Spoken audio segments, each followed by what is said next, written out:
Assalamualaikum warahmatullahi wabarakatuh. Aksi nyata modul 1.4 Budaya Positif. Bagian kedua.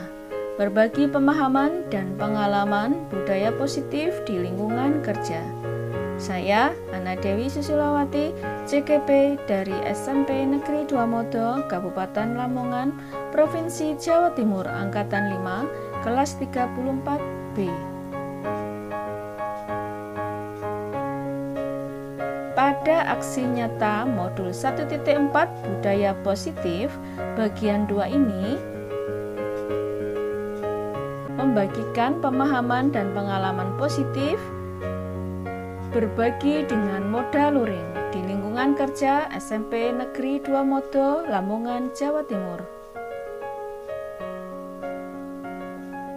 Adapun sesi berbagi moda luring ini terbagi atas 4 sesi di dalamnya. 1. Sambutan dari kepala sekolah. 2. Penyampaian pemahaman dan pengalaman budaya positif. 3. Tanya jawab. Keempat, refleksi dan evaluasi. Sosialisasi dan koordinasi dengan kepala sekolah dan sesama antar CGP dilakukan sebelum kegiatan. Assalamualaikum warahmatullahi wabarakatuh. Terima kasih yang terhormat Bapak Abdul Rahman SPDM MPD selaku Kepala Sekolah SMP Negeri 2 Modo, rekan saya Bapak Agus Indrawanto SPD MPD dan Bu Ana Dewi Susilawati SPD MPD, dan Bapak Ibu Guru SMP Negeri 2 Modo yang saya hormati. Ucap syukur dari Allah Subhanahu wa Ta'ala, mari tetap kita aturkan sebagai rasa terima kasih kita, karena dengan limpahan rahmat dan hidayahnya kita bisa menghadiri pengimbasan atau aksi nyata berbagi dari CGP yang ada di lembaga kita ini. Ada 3 orang dengan keadaan sehat walafiat.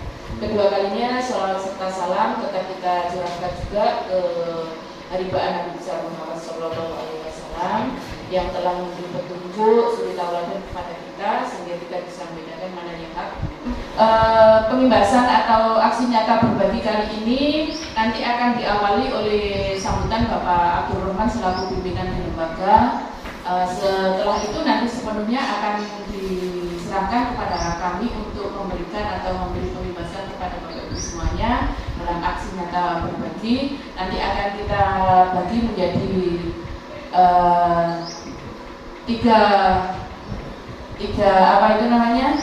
tiga sesi ya. Ada 6 materi, ada disiplin positif, teori motivasi, keyakinan kelas, kebutuhan dasar, restitusi, dan segitiga restitusi. Nanti akan kami bagi bertiga. Namun sebelum aksi ini kita berikan atau kita imbaskan ke pendengar semua, kita simak dulu untuk sambutan Bapak Abdul Rahman selaku pimpinan. Waktu sepenuhnya kami serahkan kepada Bapak.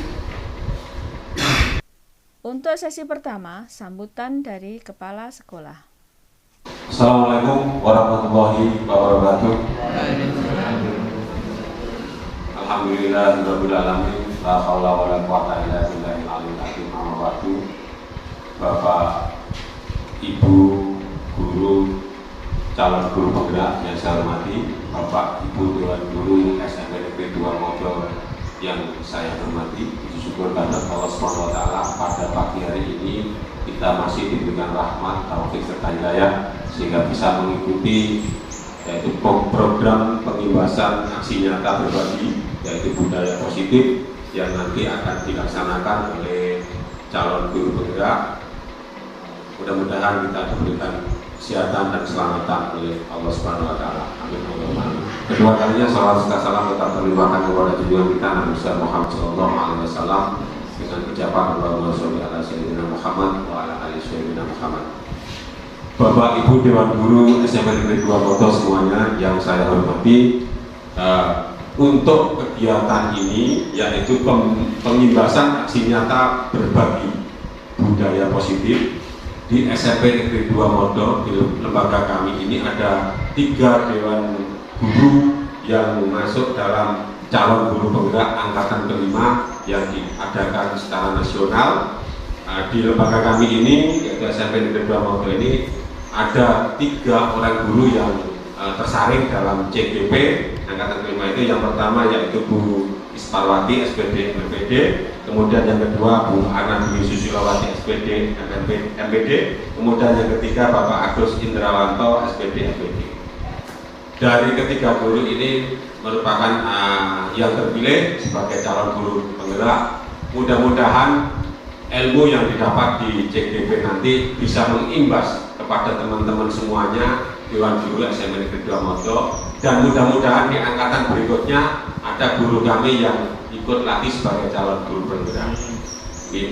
Untuk kegiatan pengimbasan aksi nyata berbagi budaya positif pada pagi hari ini, nanti saya serahkan semuanya kepada materinya, kepada Bapak Ibu calon guru penggerak ini nanti disampaikan, dan mari kita ikuti semuanya jalannya penyampaian materi yang ada 6 materi tadi dibagi 3 guru, yaitu Bu Isparwati dan Bu Ana Dewi Susilawati dan Pak Agus Indrawanto. Mudah-mudahan materi pada pagi hari ini bisa mengimbas pada teman-teman guru semuanya sehingga termotivasi untuk Bapak Ibu Tuan Guru untuk mengikuti calon guru penggerak angkatan berikutnya.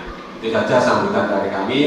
Mudah-mudahan acara pada pagi hari ini mendapatkan ridho dari Allah Subhanahu wa Ta'ala, dan saya akhiri bila ada baik hidayah. Assalamualaikum warahmatullahi wabarakatuh.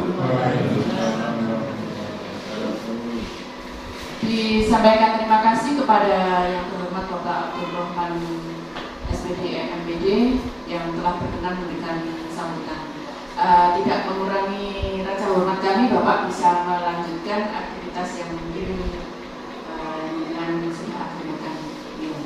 Terima kasih Bapak. Terima kasih. Sesi kedua, penyampaian, pemahaman, dan pengalaman budaya positif. Sesi kedua, penyampaian pemahaman dan pengalaman budaya positif. Calon guru penggerak dari SMP Negeri 2 Modo, Kabupaten Lamongan ini ada 3 orang. Maka pada sesi berbagi ini dilakukan secara kolaborasi 3 orang CGP dari SMP Negeri 2 Modo tersebut, dengan membaginya menjadi 3 penyaji dengan masing-masing menyajikan 3 submateri budaya positif sebagai berikut. Materi 1, disiplin positif dan nilai-nilai kebajikan universal, teori motivasi, hukuman dan penghargaan oleh penyaji 1, yakni rekan CGP saya, Bu Isparwati. Materi 2, keyakinan kelas, kebutuhan dasar dan dunia berkualitas oleh penyaji 2, saya sendiri, Ana Dewi Susilawati. Dan untuk materi 3, restitusi, 5 posisi kontrol dan segitiga restitusi oleh penyaji 3, rekan CGP saya, Bapak Agus Indrawanto. Assalamualaikum warahmatullahi wabarakatuh. Bapak Ibu yang kami hormati, sesuai dengan apa yang sudah disampaikan di awal, bahwasanya dari ke-6 materi yang ada di aksi nyata berbagi yang kami sudah berkolaborasi dengan 3 rekan kami yang ada di CGP 5. Di situ ada disiplin positif, kemudian teori motivasi, hukuman dan penghargaan, kemudian ada keyakinan kelas, kebutuhan dasar manusia dan dunia berkualitas, restitusi dan segitiga restitusi. Kita bagi untuk masing-masing CGP nanti memaparkan atau membagikan, mengimbaskan 2 hal. Saya, Isparwati SPD MPD, akan membagi atau mengimbaskan untuk urutan pertama dan kedua, yaitu disiplin positif dan teori motivasi. Ya, untuk nanti Bu Ana Dewi itu tentang keyakinan kelas dan kebutuhan dasar manusia, sedangkan yang terakhir ke-5 dan ke-6 itu nanti disampaikan oleh rekan kami Pak Agus Indrawanto, yaitu tentang posisi kontrol dan segitiga restitusi. Menginjak pada materi yang pertama dan kedua, yaitu disiplin positif dan teori motivasi, silakan Bapak Ibu melihat bagan yang sudah tertera di depan, bahwasanya itu secara keseluruhan nanti ada tentang apa itu disiplin positif. Ya. Dari bagan ini kita mengambil dari kontrol yang dicetuskan oleh William Glasser. Perhatikan di sini ada perubahan paradigma. Ini kita berikan satu ilusi, kita berikan satu gambaran. Seandainya kita atau siswa kita atau seseorang siapapun itu memegang sesuatu yang sangat berharga di tangan kita, kemudian kita genggam. Ya, kita genggam. Apakah orang lain bisa membuka ini? Menurut penjaringan semua, apakah orang lain akan bisa membuka genggaman ini? Meskipun itu dengan rayuan, meskipun itu dengan rujukan, meskipun itu dengan segala cara, orang lain itu akan mempengaruhi si orang tersebut, atau di sini saya yang menggenggam itu membuka tangan saya. Kalau saya yakin bahwasanya sesuatu hal yang ada di dalam ini berharga bagi saya, maka saya akan mempertahankan. Saya akan mempertahankan karena itu berharga bagi saya. Namun karena sesuatu hal barangkali, nah orang lain itu dengan bujukan, dengan rayuan, maka bisa membuka ini. Cuma nanti akan ada imbasnya, akan ada efeknya di kemudian hari. Nah, ini yang nanti akan berhubungan dengan disiplin positif, ya. Coba di sini ada A dan B, atau teman Anda membuka itu, menggenggam tangannya, kemudian tadi sudah saya jelaskan apakah orang lain bisa membukanya. Jika hal itu berharga bagi kita, maka kita akan sekuat tenaga itu akan mempertahankannya. Ya, untuk slide yang atasnya, Pak, tolong. Nah, langsung atasnya, yang slide. Nah, ini coba Bapak Ibu perhatikan, di situ ada teori kontrol. Nah, yang pertama ada empat macam nanti. Yang pertama itu Anda tidak bisa mengontrol orang lain. Ya, berarti siapapun tadi tidak bisa membuka genggaman ini. Kalau saya dalam hati saya untuk intern saya ingin membuka, maka saya akan membukanya. Ya. Itu bukan karena bujukan rayu dari orang lain, tapi karena motivasi dari dalam diri kita. Itu adalah kita tidak bisa mengontrol orang lain, dan orang lain tidak bisa mengontrol kita. Nah, untuk motivasi itu ada dua, motivasi dari luar dan motivasi dari dalam. Kepada siapapun, kepada anak didik kita juga begitu. Nah, kita selaku guru akan memberikan motivasi dari luar, boleh. Ya, akan memberikan motivasi dari luar itu boleh. Tetapi apakah itu nanti akan merubah perilaku siswa tersebut? Karena jika kita sudah tidak ada, apakah siswa tersebut akan termotivasi lagi? Itu timbul satu pertanyaan. Tetapi apabila motivasi itu muncul dari dalam diri siswa tersebut atau murid tersebut, tanpa siapapun, tanpa orang lain membujuk, tanpa orang lain merayu untuk tetap belajar, maka dia akan dengan sadar diri untuk belajar. Ya, jadi itu teori motivasi. Motivasi ekstrinsik dan motivasi intrinsik. Kemudian yang kedua, dari teori kontrol itu ada semua perilaku itu ada tujuannya. Ya, ada tujuannya. Yang mana tujuan nanti itu akan berhubungan dengan teori motivasi tadi. Ya, apakah itu dari luar atau dari dalam. Kemudian yang tidak kalah pentingnya di sini satu pertanyaan begini. Orang lain mengenakan, atau kita bersepeda motor, kita mengenakan helm. Kita mengenakan helm. Apa tujuan kita mengenakan helm?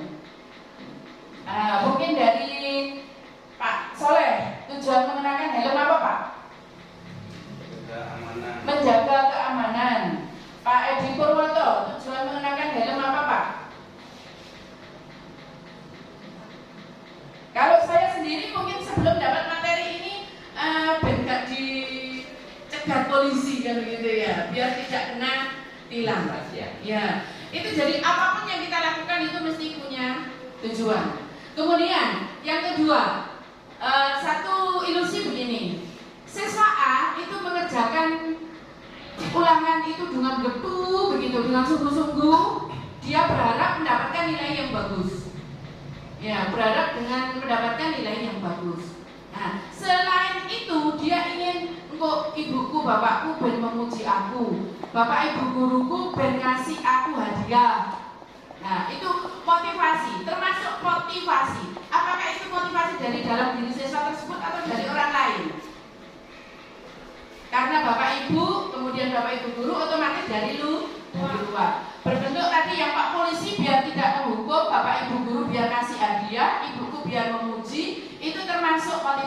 dari luar. Ya, hukuman dan reward yang selama ini kental sekali dengan budaya kita. Ya, reward dan punishment. Nah, awal dulu saya juga mengatakan itu bagus. Yang berprestasi kasih reward, yang kurang indisipliner atau yang tidak mematuhi peraturan itu kasih punishment. Ternyata sesuai dengan teorinya Glaser ini semuanya itu tidak cocok.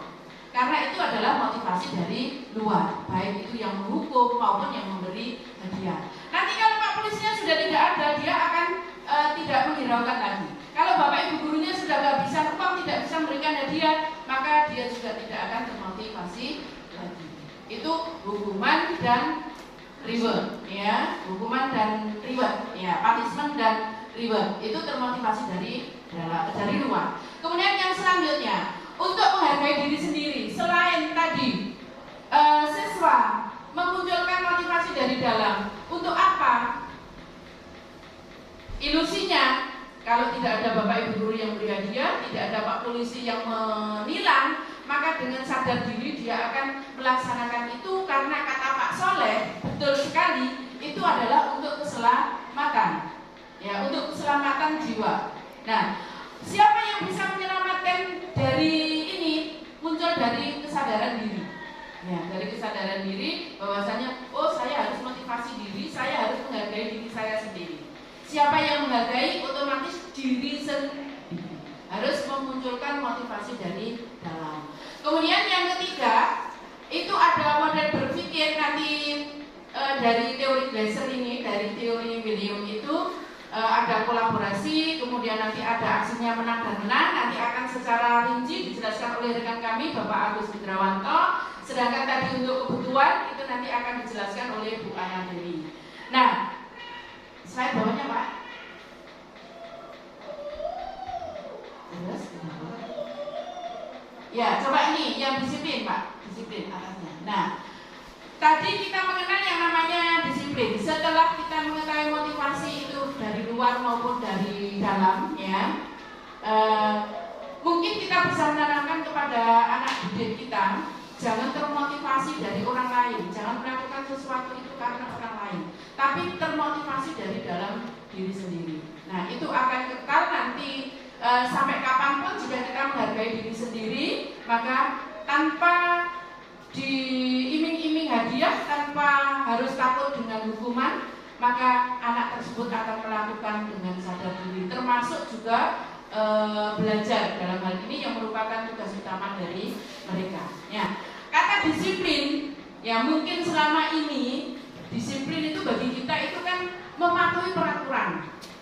Setiap kali ada event apa, kita memberi wejangan kepada anak didik kita, memberi petuah kepada anak didik kita harus disiplin. Ternyata itu kurang pas, ya. Menurut ini berasal dari bahasa Latin, yaitu disiplina, yang artinya itu malah belajar. Jadi disiplin itu belajar dari apapun, ya, belajar dari apapun. Jadi bukan karena peraturan, bukan karena sesuatu hal, tapi disiplin itu artinya belajar. Ya. Kemudian disiplin itu membuat orang menggali potensi saya di diri saya itu ada apa saja. Ya.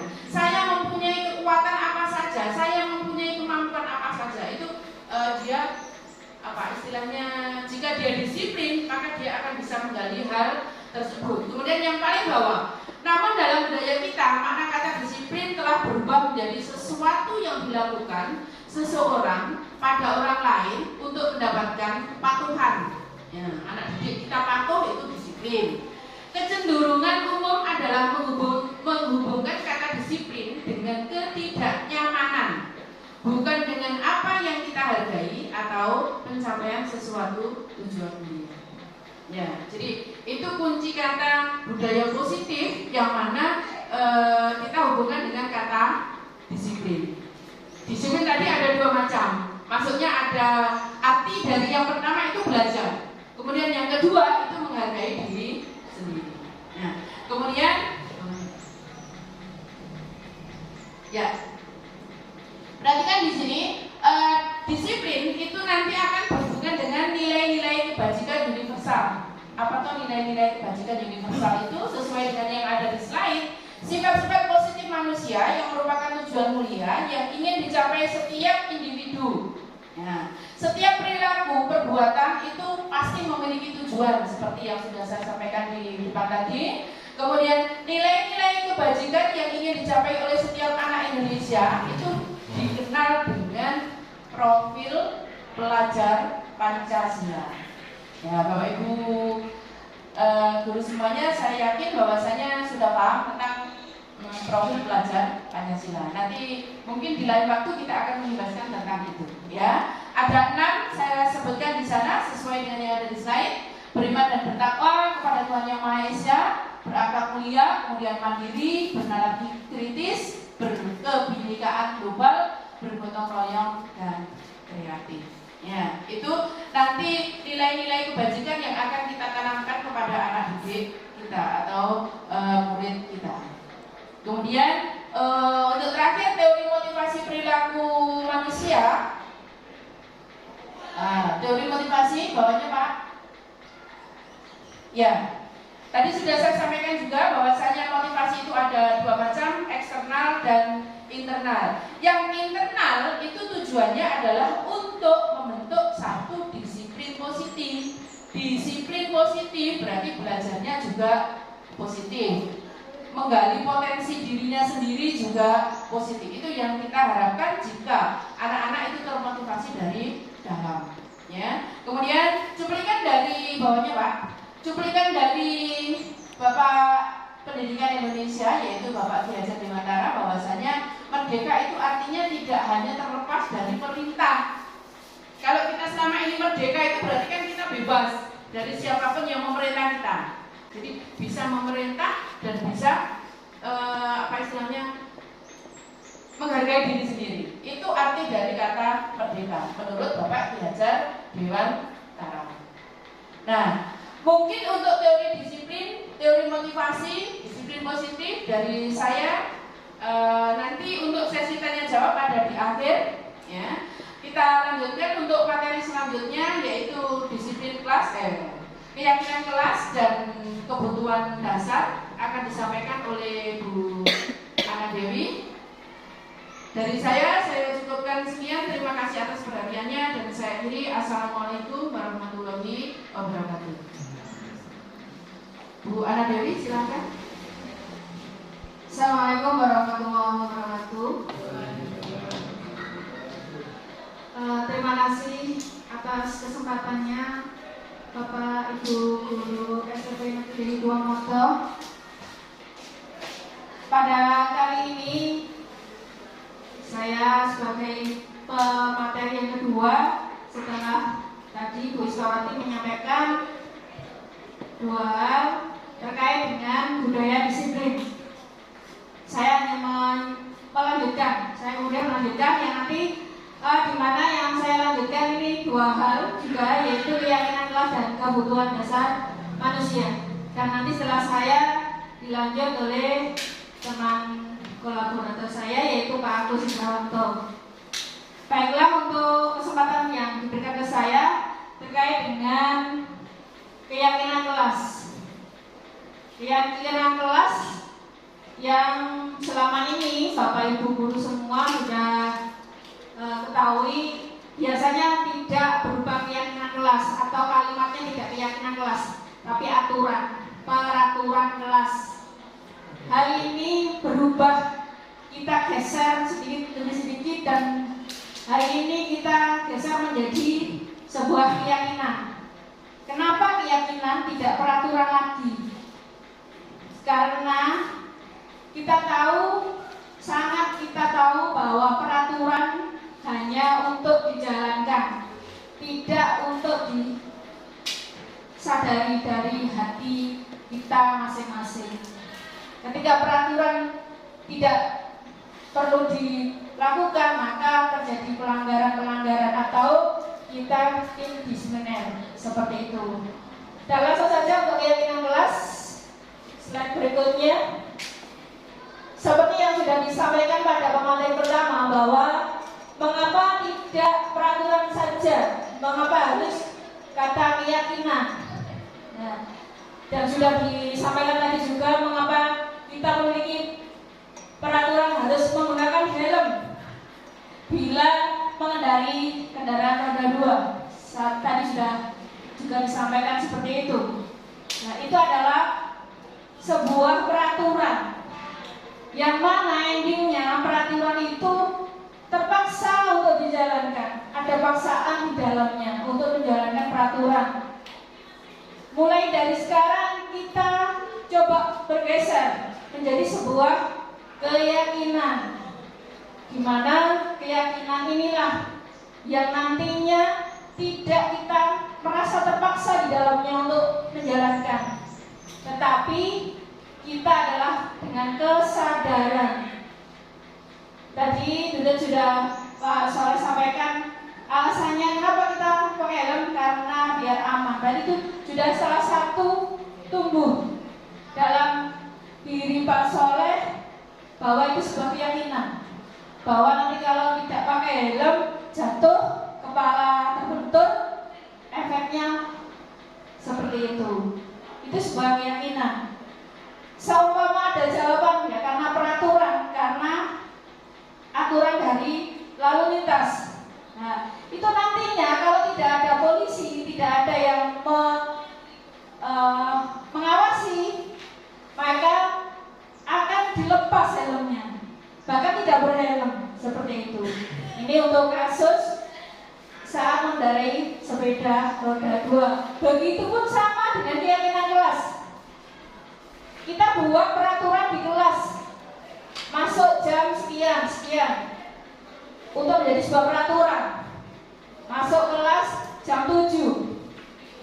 Kemudian untuk selanjutnya istirahat misalnya jam 10, masuk jam 10:15. Nah, itu semua adalah peraturan yang mana siswa-siswa kita atau peserta didik kita, khususnya di SMP Negeri 2 Modo, selama ini itu mungkin merasa terpaksa untuk menjalankannya.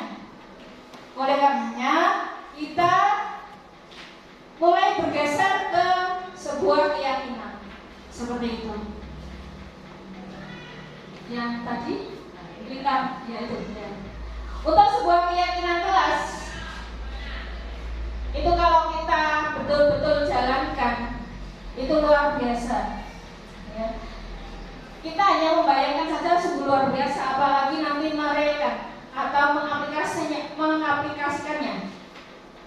Tadi atau kemarin pun sudah saya coba, saya aplikasikan di kelas saya. Setiap kali pelajaran saya, awalnya saya mempelajari ini pun dalam keyakinan, dalam hati saya, apa bisa seperti itu. Tapi yakin pasti bisa. Dan di kelas yang sudah saya ajar pun sudah mulai saya terapkan untuk keyakinan kelas. Keyakinan kelas ini disepakati bersama-sama antara guru dan peserta didik atau siswa kita.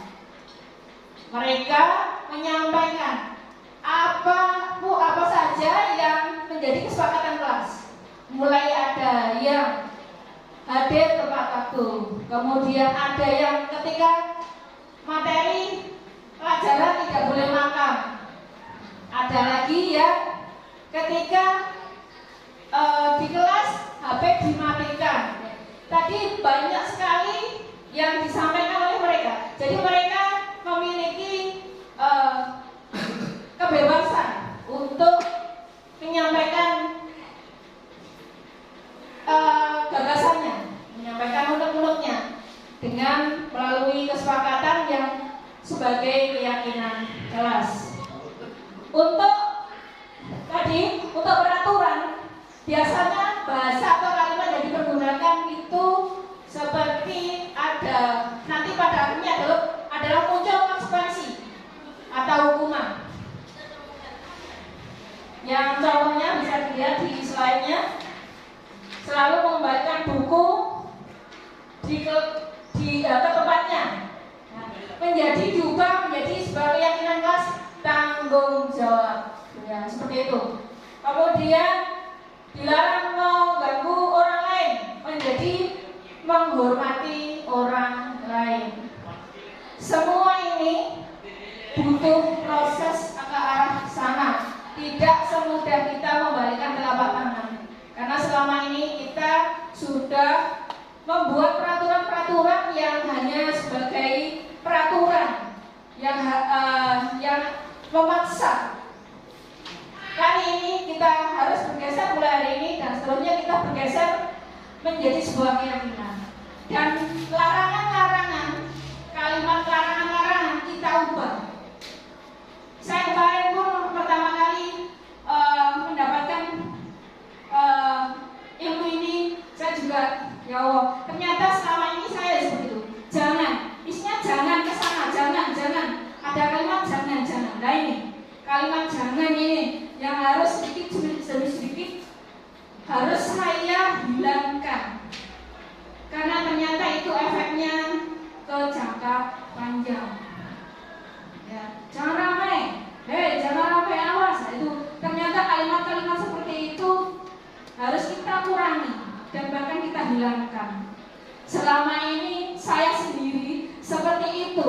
Jadi setelah mendapatkan ilmu ini saya berusaha. Saya menjadi tertantang bagaimana saya bisa mengaplikasikannya di kelas-kelas saya, di sekolah saya, seperti itu. Kemudian mungkin langsung saja ya kita dilarang melakukan kekerasan. Ini misalkan ada temannya atau anak didik kita yang berkelahi, nah itu memang kita langsung otomatis jangan bertengkar. Nah itu kan susah ya. Memang semua itu berproses. Ya. Ternyata kita ubah kalimat itu, harus kita ubah. Ya. Hormati dia. Tidak usah bertengkar. Nah, itu susah sekali untuk kita hilangkan jangan itu loh. Itu semua butuh proses. Dan saya, Bu Is, Pak Agus, mulai kemarin sudah kita diskusi tentang ini. Bagaimana kita mengawalnya, kita implementasikan di sekolah kita. Dan hari ini kita mensosialisasikannya di hari ini. Selanjutnya, Bu Is. Ya. Ternyata tadi sudah kita atau Bu Is selaku penyaji pertama sudah singgung hukuman itu ternyata juga memberikan efek yang ke depan atau jangka panjang.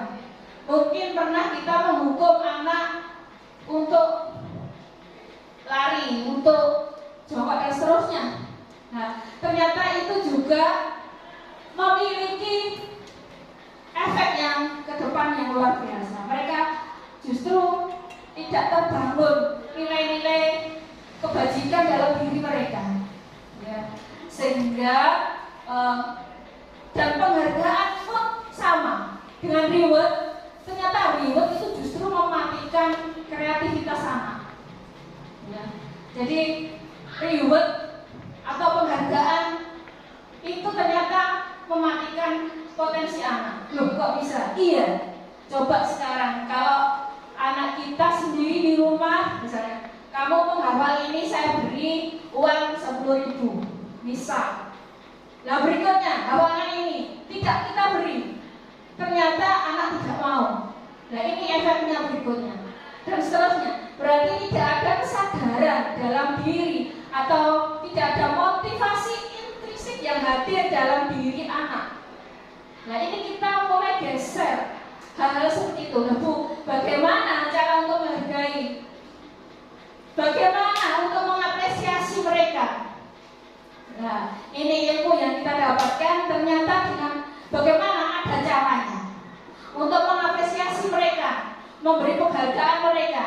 Anak-anak kita di rumah, di sekolah, tidak dengan cara-cara yang sudah kita gunakan selama ini, tetapi menggunakan cara-cara di mana anak sendirilah yang memunculkan apresiasi itu dan kita tinggal memotivasinya saja.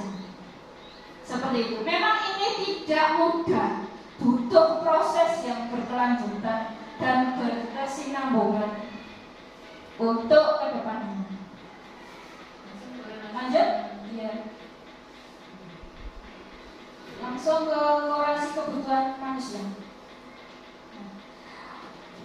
Untuk selanjutnya, sebenarnya ini untuk keyakinan-keyakinan kelas ataupun keyakinan sekolah memiliki koneksi ke kebutuhan dasar manusia. Manusia dalam diri kita sendiri itu memiliki 5 kebutuhan dasar. Di antaranya kasih sayang dan rasa diterima. Kemudian yang kedua penguasaan, yang ketiga kebebasan, kesenangan dan survive atau bertahan hidup. Semuanya memiliki 5 kebutuhan dasar di dalam dirinya masing-masing. Pertanyaannya, bagaimana kalau salah satu tidak terpenuhi? Misalnya kebebasan. Bagaimana kalau kebebasan hidup kita tidak terpenuhi? Apa yang terjadi? Pasti akan berontak. Selain berontak, akan dilanggar seperti itu. Ya.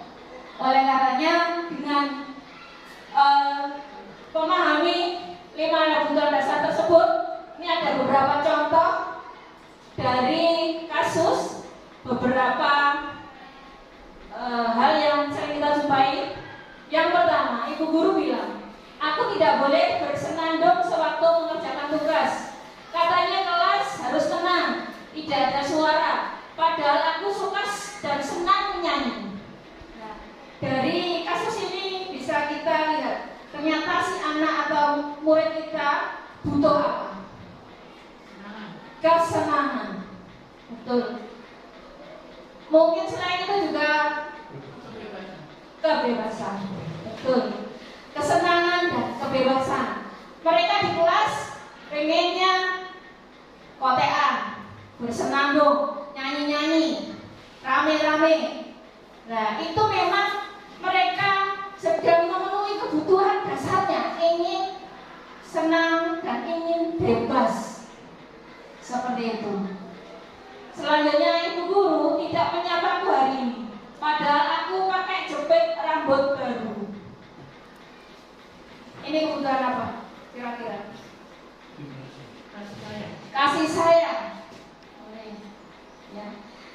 Berarti kalau tidak pakai jepit, maka jepit rambut baru, dia berpendapat seperti itu. Gurunya, berarti dia ingin sekali diberi kasih sayang oleh gurunya. Ya. Begitupun untuk kasus-kasus yang lain. Nah, inilah mengapa kita mensosialisasikan atau mengimbaskan pada rekan-rekan semua bahwa kebutuhan-kebutuhan dasar manusia, terutama ya kita selaku Bapak Ibu guru di SMP Negeri 2 Boga ini, kita harus menyadari itu semua. Nah, ini terkait dengan kebutuhan dasar inilah keyakinan-keyakinan kelas yang kita sepakati dengan anak-anak di kelas, diharapkan nantinya menjadi sebuah kebiasaan-kebiasaan positif yang endingnya membentuk karakter-karakter mereka. Yang jelas untuk akhirnya bahwa bertahan hidup, kemudian cinta kasih sayang, kesenangan, penguasaan, kebebasan adalah kebutuhan-kebutuhan dasar dari manusia yang harus kita penuhi bersama. Demikian untuk presentasi dari materi saya, dan akan dilanjutkan oleh Bapak Agus Indrawanto untuk materi berikutnya. Restitusi dan posisi kontrol. Posisi kontrol, restitusi dan segitiga restitusi. Barangkali cukup dari saya. Saya akhiri. Assalamualaikum warahmatullahi wabarakatuh. Assalamualaikum warahmatullahi wabarakatuh. Salam bahagia Bapak Ibu guru hebat. Saat ini saya akan mencoba untuk menyampaikan materi ketiga sebagai bentuk pembahasan kami sebagai guru penggerak. Tadi sudah disampaikan Ibu sama Bu Ana. Bapak Ibu, ada satu hal perubahan baru yang perlu kita pahami, yang mungkin sudah Bapak Ibu dengar, bahwa kewajiban kita yang utama dan mendasar kepada murid-murid kita itu sebetulnya bukan lagi sekedar mengajar. Karena di dalam mengajar itu hanya sekedar transfer materi, memberi nilai. Kita menganggap murid hebat itu murid yang punya nilai baik. Selama itu pemahaman kita seperti itu. Dengan program CGP ini, pemerintah kepingin menyadarkan bahwa fungsi guru itu bukan hanya mengajar, tetapi menuntun kekuatan kodrat. Artinya sebetulnya di dalam diri anak didik kita itu sudah punya potensi, sudah punya kemampuan. Hanya kemampuan itu memang sifatnya masih samar, belum jelas. Tugas kita sebagai guru itu bagaimana memperjelas potensi yang samar-samar itu supaya jelas. Kalau selama ini kita sebagai guru menganggap anak kita ini tidak tahu apa-apa, sebetulnya mereka sudah tahu. Hanya ketahuan mereka itu masih samar-samar, dan itu perlu kita gali, kita kembangkan supaya yang samar-samar menjadi jelas. Yang pada akhirnya diharapkan siswa kita ini mampu menjadi siswa yang merdeka. Seperti yang saya katakan, siswa merdeka itu cirinya bukan siswa yang selalu nuruti kita, enggak. Tapi siswa yang merdeka itu siswa yang tidak dipaksa oleh orang lain. Dia sudah bisa mengatur dirinya. Jadi melakukan sesuatu itu bukan karena dorongan paksaan, tapi tumbuh dari internalnya. Jadi bisa mengatur dirinya, tidak dipaksa orang lain, dan bisa menghormati. Jadi dia merdeka. Karena sudah bisa mengatur dirinya tanpa ditekan dan dipaksa oleh orang lain. Sehingga tadi teman-teman yang di depan sudah menerangkan kenapa sekarang konsep peraturan sekolah berubah menjadi kesepakatan kelas sebelumnya, kemudian sekarang berubah menjadi keyakinan kelas. Kalau peraturan tadi mana sudah menjelaskan banyak lebar, kalau peraturan itu kan bentuknya paksa. Misalnya murid harus datang jam 7, itu kan murid datang itu kan bukan karena kesadaran, tapi karena paksaan. Seperti yang tadi ditanyakan Bukis kepada Pak Soleh, mungkin dijawab oleh Pak Ibu, kenapa sih kita pakai helm? Rata-rata orang pakai helm itu kan karena kalau berangkat ke Lamongan aja Pak ya. Kalau kita sudah sepeda motoran di daerah kita kan rata-rata nggak pakai helm. Kenapa? Karena pakai helm itu persepsinya nanti kalau nggak pakai helm kita kena aturan, kena tilang. Padahal pakai helm itu sebetulnya ada nilai yang lebih mendasar dari itu, yaitu apa? Tadi Pak Soleh mengatakan keselamatan. Tapi sudahkah jiwa pakai helm itu kita tumbuhkan seperti itu? Kalau pakai keselamatan mestinya kita pakai sepeda motor ke tetangga itu pakai helm. Tapi kalau kita pakai sepeda motor ke tetangga misalnya, tetangga dari pakai helm, orang pasti akan mencibir. Keluarga kita mungkin akan bertanya, loh Pak Soleh kok pakai helm kemana Mas? Teman ke tetangga sebelah, berani ke tetangga sebelahnya pakai helm, oh udah pergi jauh. Jadi konotasi pakai helm itu menaati aturan, bukan karena faktor dari dalam. Oleh karena itu sekarang pemerintah ingin menggeser. Kenapa dari peraturan yang semuanya serba kursi pemaksaan menjadi harus dari dalam diri. Itu yang namanya keyakinan. Keyakinan itu kan ada dalam diri manusia. Bapak Ibu, saya mendapat tugas untuk masuk ke 5 posisi kontrol. Kadangkala kita nanya murid kita, ini secara gambaran dulu saya sampaikan ada 5 posisi kontrol guru. Yang pertama, guru itu sebagai penghubung. Yang kedua, guru itu sebagai pemberi rasa bersalah. Yang ketiga, guru itu sebagai teman. Yang keempat, guru itu sebagai pemantau. Yang kelima, guru sebagai manajer. Kita selama ini Bapak Ibu, harapan yang kita lakukan itu rata-rata 1 sampai 4. Yang kelima kita belum kenal, guru sebagai manajer. Kok kayaknya seperti perusahaan. Guru sebagai penghukum itu begini. Dan ini selama ini semua yang kita lakukan. Jadi guru sebagai penghukum itu ada murid salah ya kita hukum. Kalau ini yang kita lakukan, yang muncul adalah perasaan dendam, perasaan bukan perasaan, muncul stigma negatif dari murid kita pada guru kita. Ada satu contoh real yang saya alami, karena saya ngajar di sini lama bersama teman-teman termasuk Pak W, Bu Is, murid kita yang di sini kan sudah ada yang jadi guru. Contohnya Bu Nunung. Bu Nunung itu, ini kasus Bu Nunung saja Pak, ya dia juga bersama. Bu Nunung itu sampai kemarin ketika bercengkrama dengan saya, itu mendomono sama saya. Pak Agus loh, ketika jadi guru Jawa, mosok saya ini pernah dihukum, disuruh mencium kaos kaki yang bau. Memang saya ingat betul Pak, ketika Bu Nunung itu saya ingat memori kita pada sekitar 10 tahun yang lalu. Anak-anak itu yang nggak pakai kaos kaki, saya suruh ngambil terus saya suruh nyium. Atau kaos kakinya itu nggak dicuci sekian hari, saya suruh nyium. Maksud saya dengan saya suruh nyium kaos kaki, mereka punya kesadaran iki loh akibatnya yang beli kaos kaki ini kayak berubah sekian hari. Maksud saya itu di situ. Padahal dengan tindakan saya seperti ini muncul stigma dalam murid saya, termasuk guru itu mengatakan saya ini guru yang paling jahat. Dan itu terngiang-ngiang sampai jangka panjang. Ini loh eksesnya Bapak Ibu kalau kita menerapkan guru sebagai penghukum. Makanya paradigma sekarang jangan itu kita lakukan, sebab nanti akan menimbulkan permusuhan antara kita dengan murid-murid kita. Saya yakin murid-murid kita yang lain dulu ada yang namanya Sueb, itu pernah saya tendang pantatnya pakai sepatu saya, sampai sepatu saya itu lepas anunya, apanya? Solnya. Itu anaknya tertawa. Saya juga marah, tapi saya juga sampai sekarang mengatakan Pak aku itu yang paling kejam karena apa? Nendang pantat saya sampai sepatunya jebol. Jadi ternyata sampai sedemikian itu Bapak Ibu. Kalau kita menerapkan konsep guru sebagai penghukum. Yang kedua, guru membuat rasa bersalah. Guru membuat rasa bersalah itu memang lebih halus ya. Kalau guru penghukum itu kan biasanya marah-marah, proton, kadang-kadang lempar garisan gitu. Kalau guru sebagai merasa bersalah itu lebih halus. Tapi bahasanya juga menyakitkan. Contoh ya, Lele, kamu itu loh ya, maksudnya sudah saya didik sedemikian, masa kelakuanmu kok masih begitu? Ya, kapan kamu jadi orang baik? Kamu ini orang apa bukan?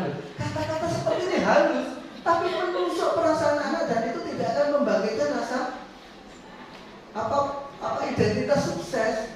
Itu malah akan selalu menumbuhkan kesadaran dari dalam diri anak. Oh kalau begitu saya ini murid yang jelek, saya ini murid yang tidak berguna, saya ini murid apa sih, saya ini tidak seperti teman saya yang itu loh yang selalu dipuja-puja oleh guru saya. Jadi akan tumbuh perasaan minder, bersalah, selalu rendah diri.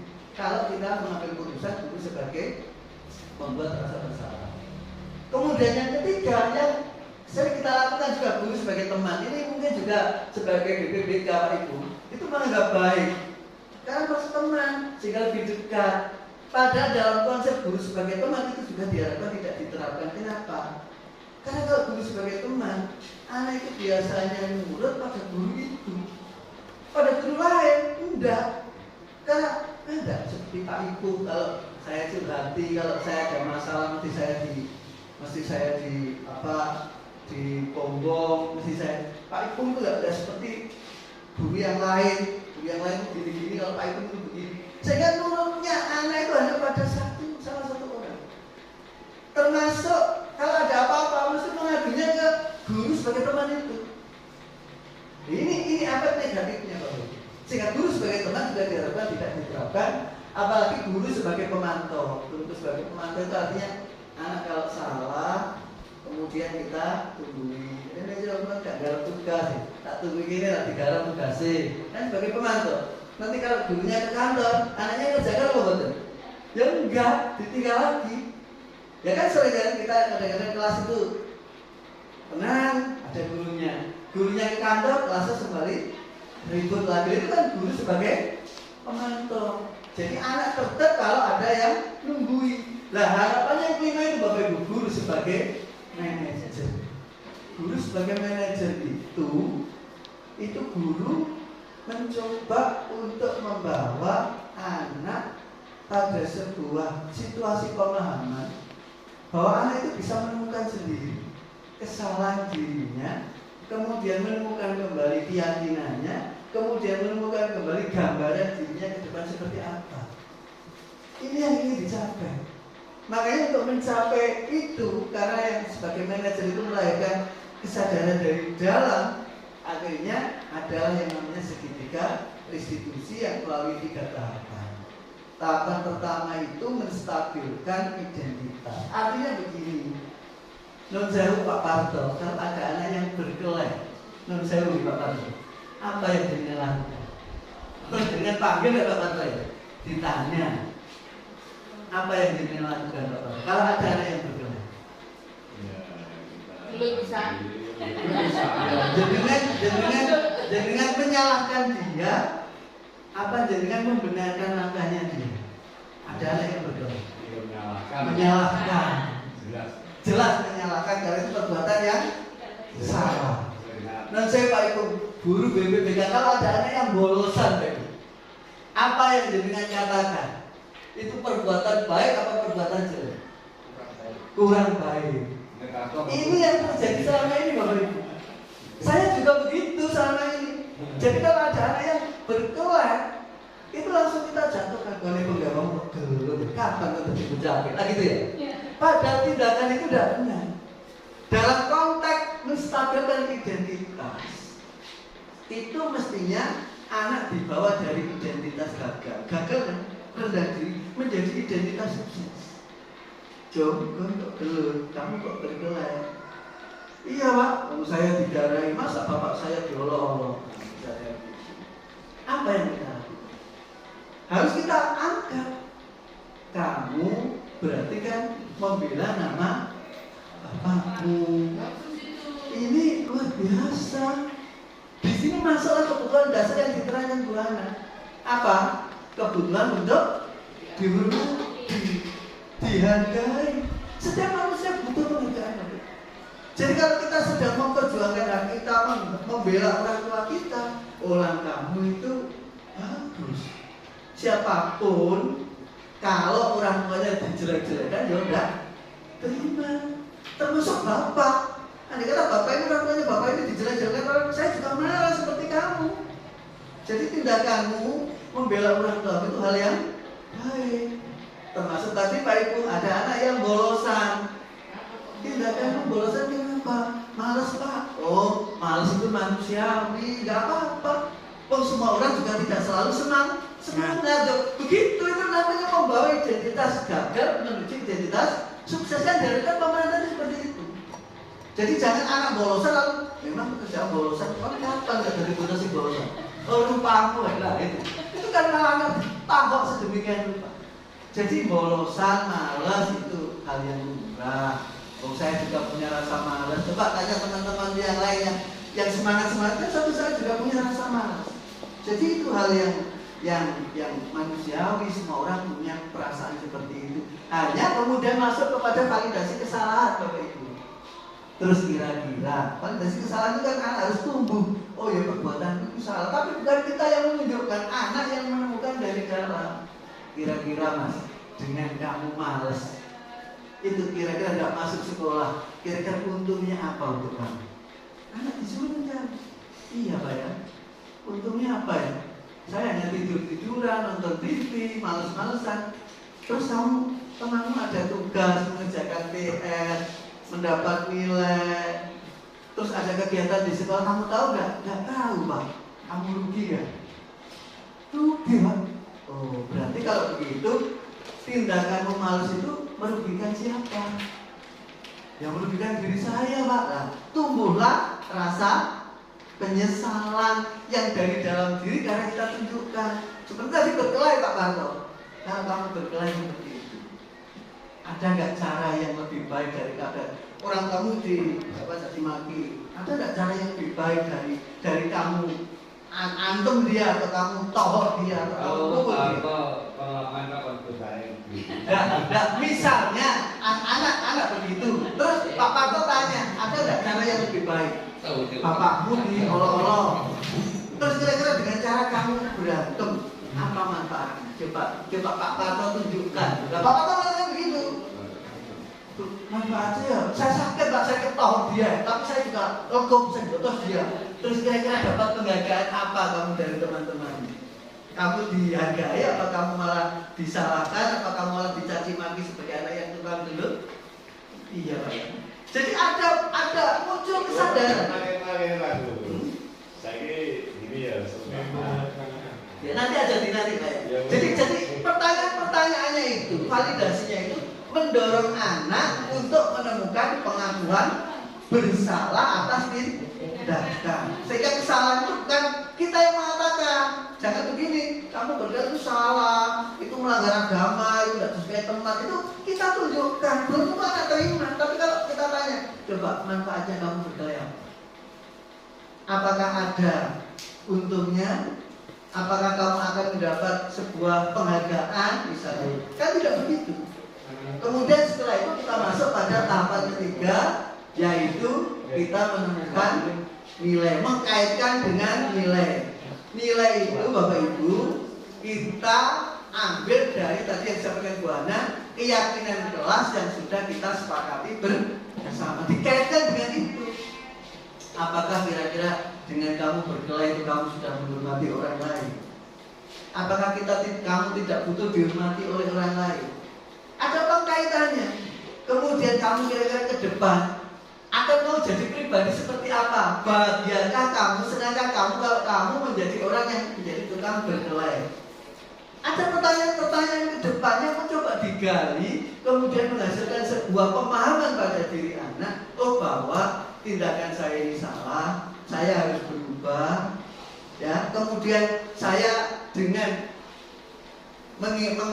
dipanggil melalui strategi segitiga restitusi itu, saya bisa bangkit kembali dari identitas yang tadi gagal menjadi identitas yang sukses, sehingga anak akan semakin lebih senang dan semangat ketika dipanggil guru itu tidak mendiring-mendiring gitu, walaupun salah, tapi juga tidak panik, no gitu.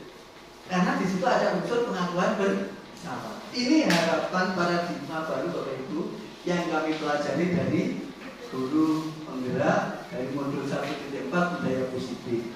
Jadi budaya positif itu intinya kan sebetulnya kita diminta untuk berbuat yang baik, tapi perbuatan baik itu bukan tumbuh dari keterpaksaan, tapi tumbuh dari hati sang membangun. Sehingga bukan lagi karena dorongan tekanan, tadi yang sampaikan Bukis, bukan karena takut hukuman, bukan karena mencari penghargaan, tapi pengen menghargai nilai-nilai yang ada dalam diri mereka. Saya kira ini presentasi kami. Terima kasih atas perhatian Bapak Ibu. Mohon maaf mengganggu, dan mudah-mudahan ini punya hikmah dan manfaat untuk kita bersama. Sekian, wabillahi taufiq wal hidayah. Assalamualaikum warahmatullahi wabarakatuh. Sesi ketiga, tanya jawab. Assalamualaikum warahmatullahi wabarakatuh. Bapak Ibu pemateri yang di depan yang saya hormati, serta rekan-rekan guru karyawan SMP Negeri 2 yang saya hormati, ada satu pertanyaan yang mungkin bisa saya sampaikan dan saya mohon untuk ditindaklanjuti dengan jawaban yang mungkin memuaskan bagi kita semua.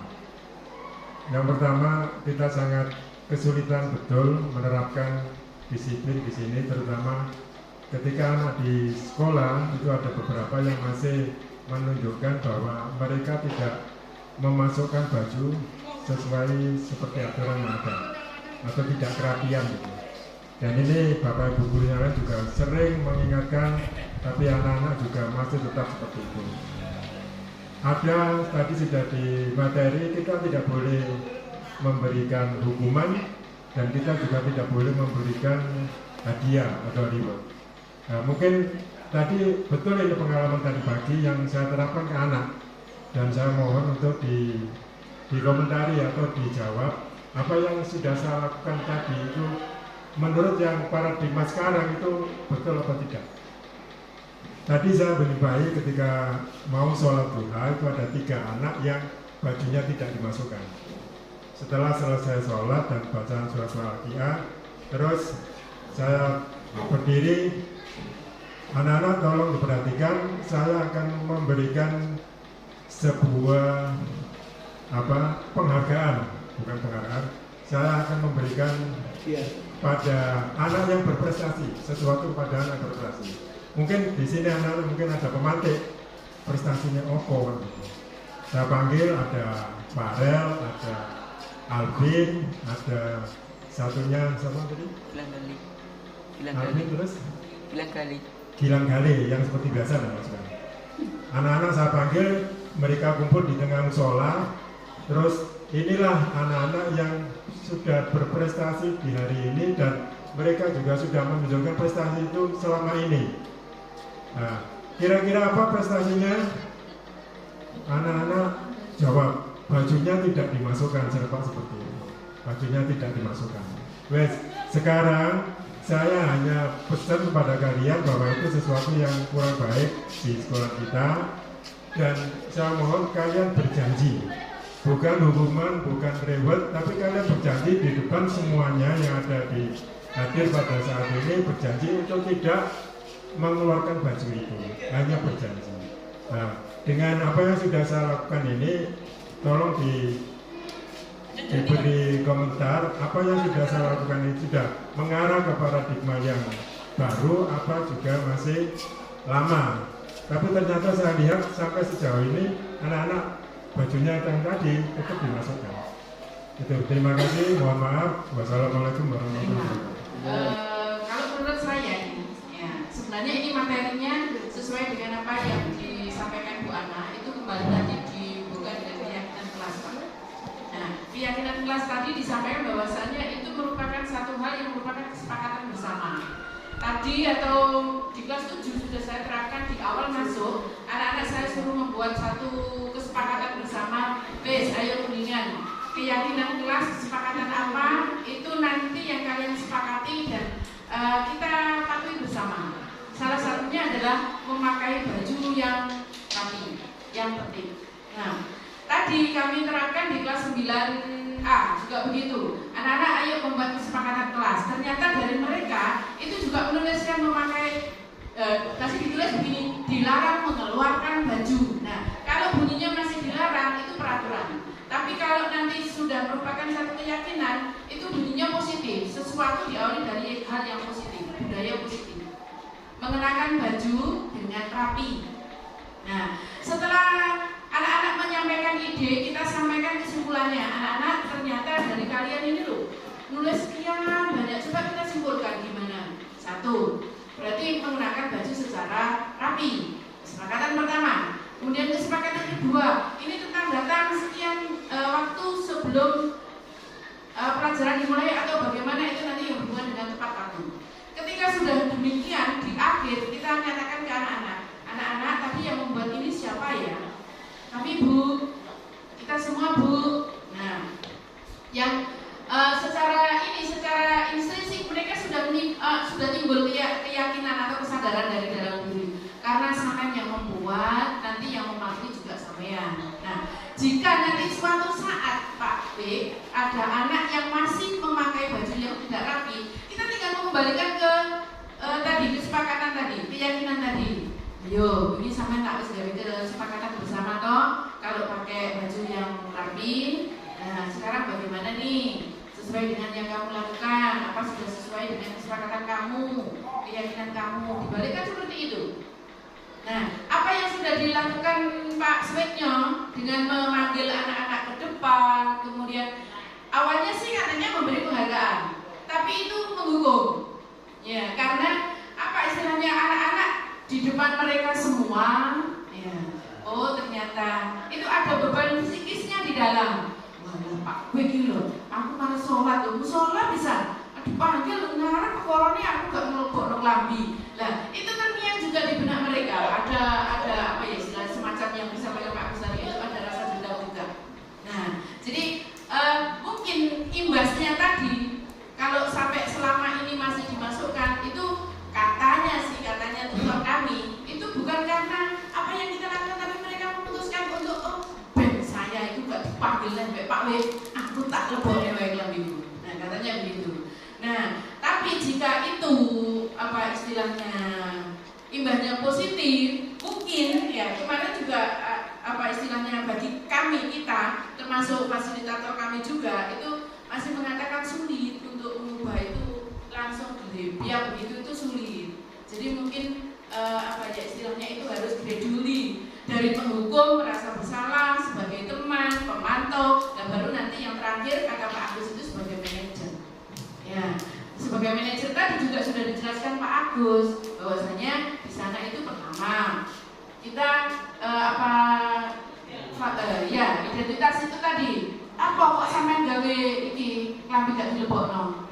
Juga kok mesile mengkonyo kulo wingi yo akeh, bukti siki Pak Agus Bu Ana itu juga pernah kok pakai baju yang tidak tertib. Tapi itu dulu. Sekarang karena sudah ada keyakinan, sudah ada kesepakatan kita, ya wis lah.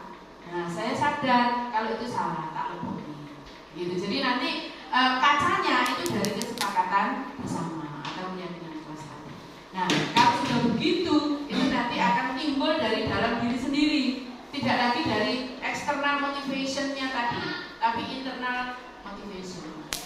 Okay. Mungkin itu yang bisa saya sampaikan, dibantu oleh teman-teman. Nah, sebentar Pak. Nanti setelah itu Pak. Satu sesi. Ini satu sesi. Berarti kan? Iya. Saya ya menambah sedikit terkait dengan permasalahan tadi, kasus tadi pagi itu. Tadi sudah disampaikan Bu Is bahwa berarti itu kita masih memposisikan diri sebagai penghukum meskipun kemasannya kelihatannya tidak menghukum. Bahkan kalau kita telisik dari kalimat-kalimat tadi memang kalimatnya tenang gitu, nggak halus gitu ya, tapi di efek psikis anak ternyata itu menjadi sebuah pemakai atau istilahnya dalam diri anak punya pikiran saya ini disalahkan seperti itu. Jadi kita masih memposisikan diri sebagai penghukum dan sekaligus juga memastikan bahwa itu merasa anak itu akhirnya oh ya aku disalahkan seperti itu. Nah memang kita dengan paradigma baru seperti ini kita akan belajar step by step yang kita harus lakukan. Ternyata hal-hal seperti itu, posisi 5 kontrol tadi sebagai penghukum, kemudian sebagai pembuat rasa bersalah, kemudian teman dan pemantau, itu semua adalah yang selama ini kita lakukan. Yang terakhir yang manajer ini, saya sendiri pun sama, masih dalam kategori 1 sampai 4 itu. Sehingga dengan saya memahami ini, ternyata juga saya berarti selama ini apa yang saya lakukan harus saya ubah, harus saya geser, dan itu tidak bisa langsung, tahap bertahap. Dan saya pun di kelas mulai setelah dapat ilmu itu tadi, saya sudah mengurangi kalimat-kalimat larangan dengan mengancam dan kemudian menghukum langsung di depan kelas itu. Ternyata dampaknya psikisnya anak itu berjangka panjang, itu yang kita pikirkan sekarang seperti itu. Barangkali Pak Agus mau menyampaikan menambahi. Mohon maaf karena ini memenuhi target laporan, jadi saya tambahi Pak. Apa yang dilakukan oleh Pak Haji Swiknyo dengan cara seperti itu menurut saya masih sangat manusia dan wajar. Saya bahkan dulu itu lebih dari itu Pak. Dulu itu saya pernah itu sampai anak itu saya balik bajunya seharian. Jadi beniknya itu dikancing di belakang. Dan itu harus dipakai sampai dia pulang. Termasuk juga saya berikan gongseng. Itu saking karena gregetannya hati saya melihat anak-anak yang diberitahu sekali 2 kali itu masih tidak ada perubahan. Memang apa yang dikatakan Bu Isbuana tadi, jadi membangun mental itu tidak seketika kita tegur, seketika berubah. Itu juga diakui oleh banyak fasilitator yang menjadi guru-guru kami. Itu juga sering kali tidak bisa Pak, itu harus jangka panjang. Dan itu memang makan hati. Dan disinilah peran kita sebagai seorang guru menghadapi seperti itu tantangan, dan itu harus kita sabar. Tapi tidak boleh kemudian sabar kemudian menyerah. Ya harus terus menerus. Makanya sebagai guru penggerak katanya, dan itu dipaskan pada guru lain ke depan, itu harus punya daya tahan dan daya lenting. Jadi harus tahan banting. Wes dikandani meleleh, mesti tuturi balik itu harus selalu diingatkan. Nah, kemudian yang kedua yang perlu saya tambahkan, Mbak, di samping langkah itu saya anggap cukup wajar, tapi juga harus kita ubah karena bagaimanapun juga apa yang dikatakan Bu Ana sama Bu Is masih menunjukkan guru sebagai penghubung itu juga nanti akan menimbulkan rasa sakit hati, itu memang benar dan harus kita akui. Yang kedua yang perlu kita lakukan mungkin adalah parenting, Pak ya. Jadi bagaimana kita mencoba kolaborasi dengan orang tua anak-anak yang masih tidak bisa diberitahu dalam beberapa kali, masih tidak berubah. Ini berarti kan menyangkut pada karakter, dan penanaman karakter satu hal yang paling penting adalah dalam keluarga. Oleh karena itu kolaborasi dengan orang tua. Jadi bukan hanya guru yang benar, tapi juga bagaimana orang tuanya tahu. Nah ini yang juga sama ini seringkali kita tidak lakukan. Kita melakukan dengan orang tua itu kalau sudah kasusnya berat-berat ya Pak Ibu, masuk ranah BPBK ya. Kalau masuk ranah tidak masukkan baju, waktunya pelajaran di kantinnya Pak Sisi itu masih kita anggap biasa-biasa saja, tidak perlu makin. Padahal mestinya itu harus sampai kita melakukan praktek parenting, yaitu kita bersama orang tua. Saya kira itu masukan kita ke kasusnya Pak Haji. Terima kasih. Ya, saya kembalikan ke Pak Haji Suwinyo. Bagaimana? Nanti kita bahas lebih lanjut ya Pak Haji ya, untuk di waktu yang akan datang. Yang kedua untuk Pak Suparto. Bagaimana Pak Parto? Ya, terima kasih waktu yang diberikan saya. Cuma saya ini mendengar dari tadi Pak Agus kesimpulannya bahwa untuk mendidik siswa tidak boleh langsung mengambil suatu hidangan. Itu juga saya setuju. Cuma tadi tidak boleh dengan melalui fisik. Maksudnya fisik itu kadang-kadang ini ada suatu cerita. Nah, Pak Yudi teman dari Muhammadiyah. Itu ada suatu siswa yang luar biasa kenakalannya. Iya. Karena saking jengkelnya langsung ditempel. Dari tempelengan Pak Yudi itu anak jadi aktif. Sampai jadi abdi. Dan setelah jadi abdi, setelah pendidikan itu lalu setelahnya itu dia itu berkunjung ke rumah Pak Yudi mengucapkan terima kasih.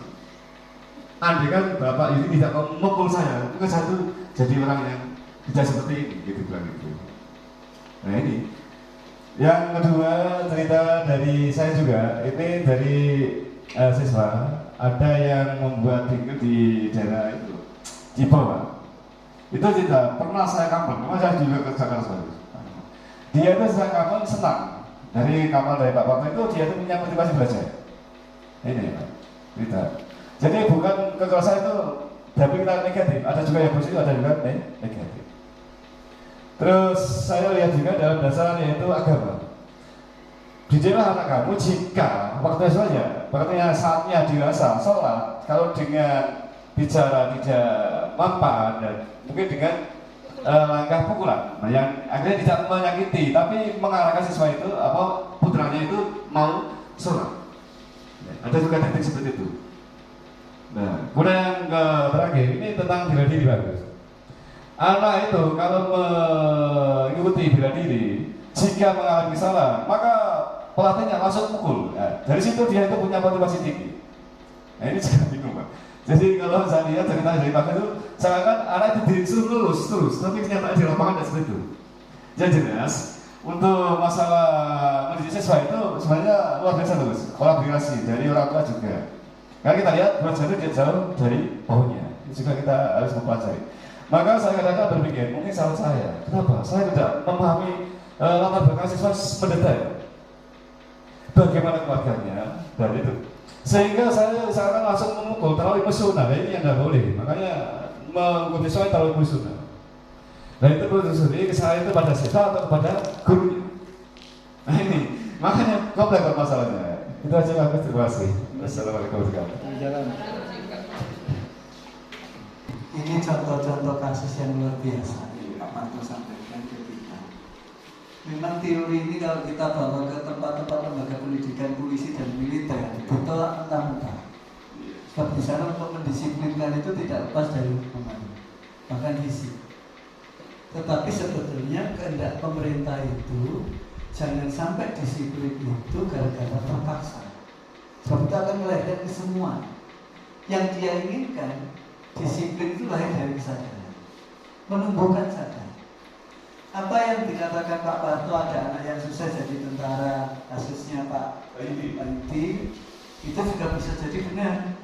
Karena anak itu juga punya keragaman Pak Parto. Jadi dalam teori yang kami pelajari, salah satu sifat murid itu adalah konsentris, ada perbedaan karakter. Tetapi itu tidak bisa dijustifikasi bahwa dengan dikampleng pasti sukses. Logikanya tidak sampai ketemu itu. Kalau dikampleng sukses berarti anak itu susah, kita kamplengi semua. Nah, itu artinya Pak, mohon maaf, ini artinya jiwa anak itu ada perbedaan, ada karakteristik yang berbeda. Mungkin itu bisa diterima, tapi bagi sebagian anak yang lain itu menimbulkan masalah. Jadi ini tidak bisa digeneralisir Pak. Tapi itu bisa dibenarkan, dan itu anak mengakui toh setelah sukses dididik, dia datang ke Pak Yudi mengatakan terima kasih atas kamplengannya sehingga saya bisa menjadi sukses, kan begitu kan? Tapi itu kan tidak bisa digeneralisir.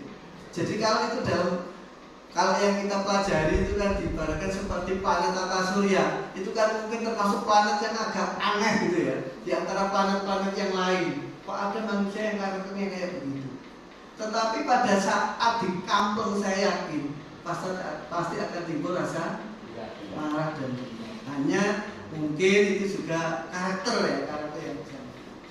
Kemudian begini Pak, sebetulnya langkah segitiga restitusi yang coba dikembangkan dan dibangun seperti yang saya sampaikan di awal itu sebetulnya dilakukan itu dalam rangka menumbuhkan tadi kesadaran. Saya memang pernah menanyakan apa yang Pak Parto tanyakan. Rasulullah itu pernah mendidik kita para umatnya, pukullah anakmu ketika anakmu sudah waktunya sholat tidak mau sholat. Loh ini kalau tidak boleh menghukum dan tidak boleh memberi hadiah. Padahal saya juga pernah bertanya bukan pada fasilitator, pada instruktur, bukankah motivasi kehidupan beragama pun dilandasi oleh hukuman dan hadiah?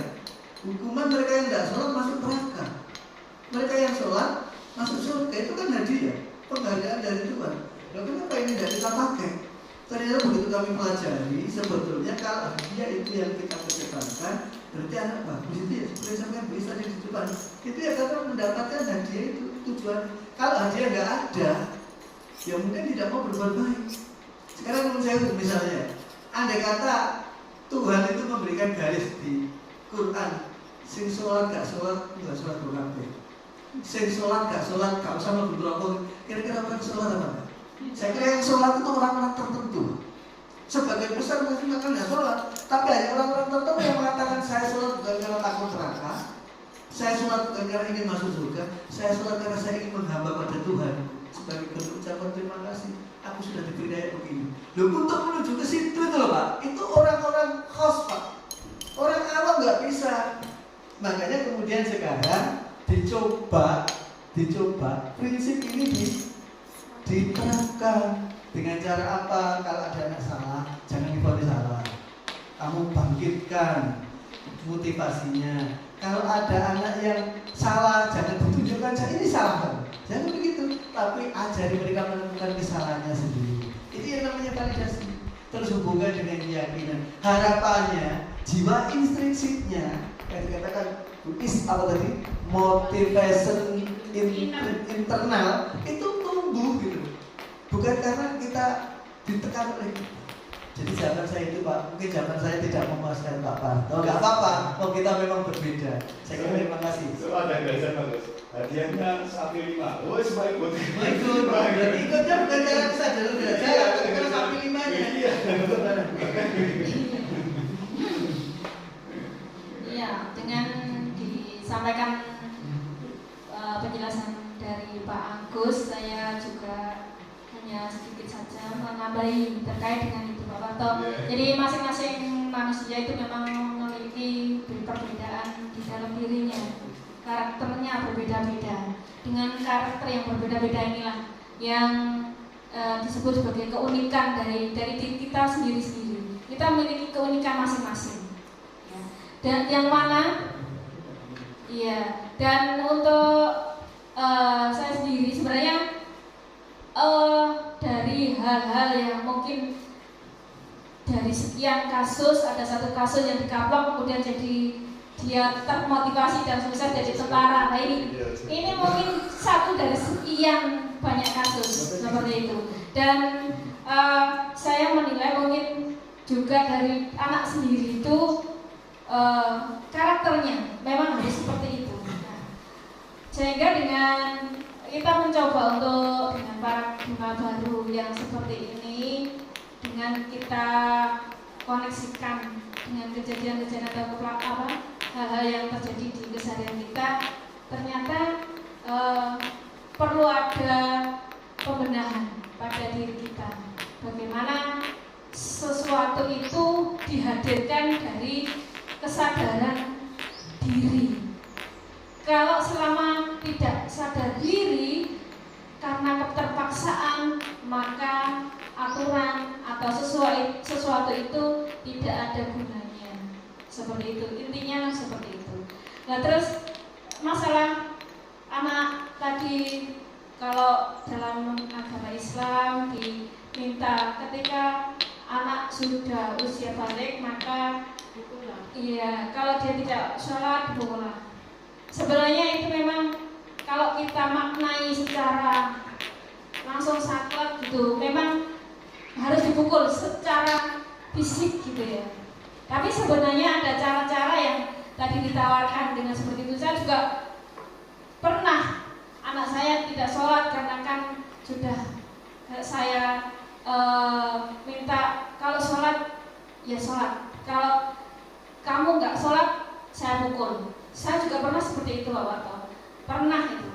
Kemudian ternyata setelah saya berpikir, ternyata tidak harus dengan memukul langsung secara fisik, tetapi juga ada cara-cara yang mungkin dia merasa dimanusiakan. Oh, dia sudah tidak ada lagi keterpaksaan.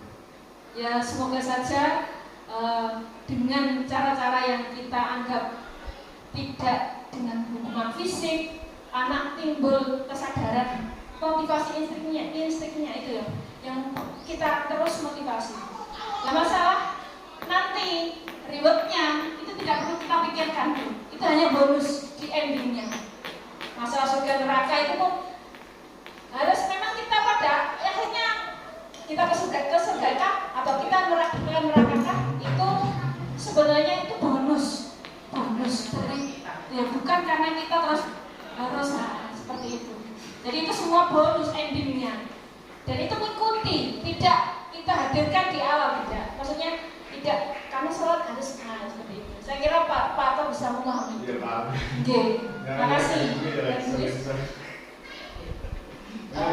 Saya akan menambahkan apa yang disampaikan oleh Pak Parto tadi, bahwasanya ditempeling, kemudian anak itu termotivasi untuk belajar. Setelah sukses, dia bilang terima kasih. Berarti ini termasuk teori motivasi tadi Pak. Teori motivasi kan ada dua, ada ekstrinsik dan ada intrinsik.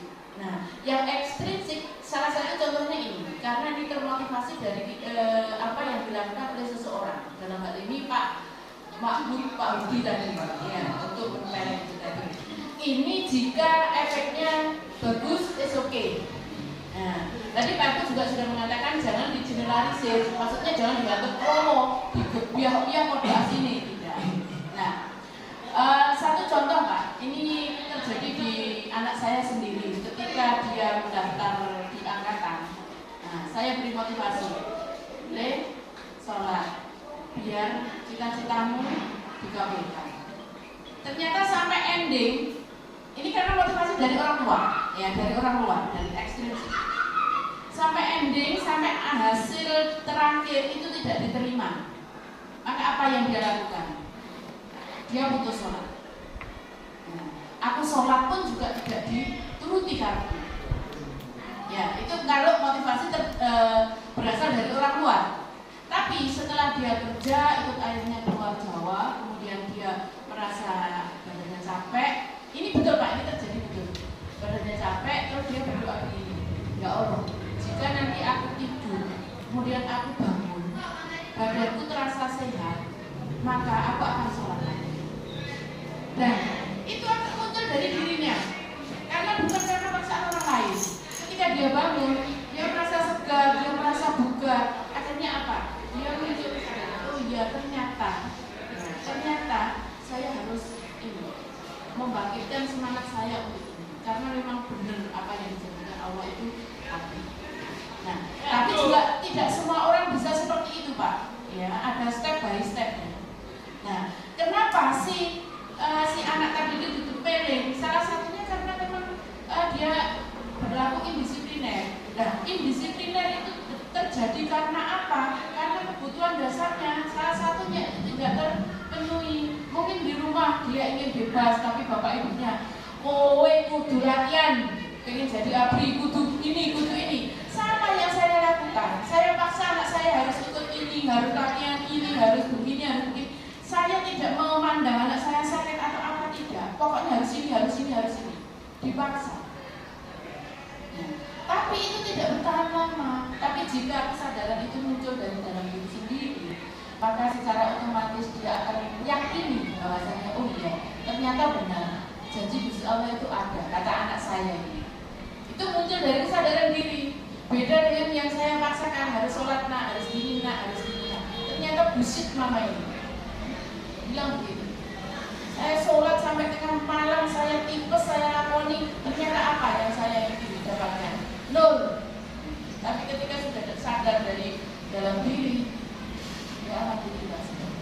Nah, itu salah satu contohnya Pak Kapol. Karena kebutuhan dasarnya, kemudian motivasi. Salah satu tadi yang dilakukan oleh Pak Hudi, kalau itu motivasinya bagus, oke. Sama seperti tadi saya mencontohkan, genggaman tangan, dirayu, dibujuk. Nah, kalau rayuan bujukan itu mungkin mengena, oke dibuka.